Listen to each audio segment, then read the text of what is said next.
My mate never touches me because he sleeps with my sister every night. When I complained to my parents, they blamed me for not being able to get pregnant. What's worse is that my sister got pregnant a week later. After hearing the news about my sister Iris expecting a child, my mate Zane excitedly lifted Iris and spun her around, completely disregarding my presence. What about me? I asked hesitantly, my voice shaky. Zane calmly walked past Iris, gave me a once-over, and shrugged. You can't have children, Sabrina, he finally said in a detached tone. My mouth fell open. Zane had never said anything like that before. When others in the pack whispered about my inability to conceive, he had always comforted me and scolded me for thinking such things. What? I murmured, my mind spinning. He shrugged and pulled Iris close to him. I could hardly believe he would speak to me this way. It's just the truth. I'm not blaming you, but it is what it is, he added. My world crumbled, but I didn't want them to see me cry. So, will this child be your heir? I asked after composing myself. Of course, he said with a slight smirk, and his answer made me feel faint. Before I could respond, Iris stood up and grabbed Zane's arm. Let's have a celebration for the pregnancy, she suggested, and Zane's face brightened as he kissed her forehead. A celebration sounds good, Zane said after a moment, responding to Iris. Finding my voice, I objected. Absolutely not. My sudden outburst shocked them, as I rarely raised my voice. You can't have a party that will make your relationship public. Didn't we agree to keep it a secret?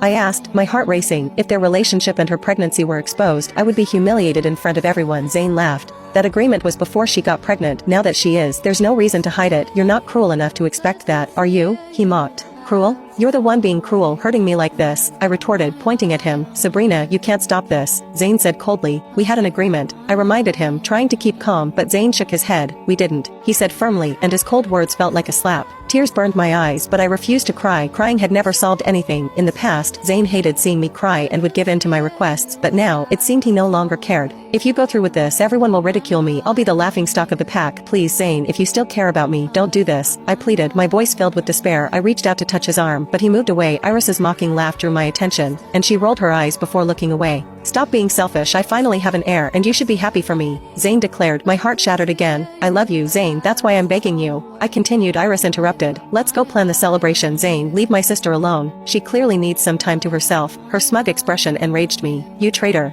Aren't you ashamed? I raised you, and this is how you repay me? I shouted. Stop blaming me, Sabrina. Maybe fate will finally bless you with a child. Iris snapped before dragging Zane away. I didn't attend the celebration, but the pack buzzed with gossip about their announcement. That night, Zane walked into the bedroom with Iris holding his arm. I was crying in bed but quickly wiped my tears. Seeing them so happy while I was drowning in pain, my sorrow turned to anger. I'm going out to find someone to spend the night with. This is an open relationship now, right? I threatened. Zane chuckled before replying. Do you think I care if you do? His words stunned me. I had believed werewolves were naturally possessive and thought my threat would at least provoke some reaction. Instead, he laughed at my shock. What? Don't tell me you think I'm jealous. Honestly, I doubt anyone else would want you, he sneered. Zane, I yelled, disbelief clouding my mind, but he smirked. Since we're on the subject, I need you to move out of this bedroom. Iris is moving in, and she'll eventually take your place as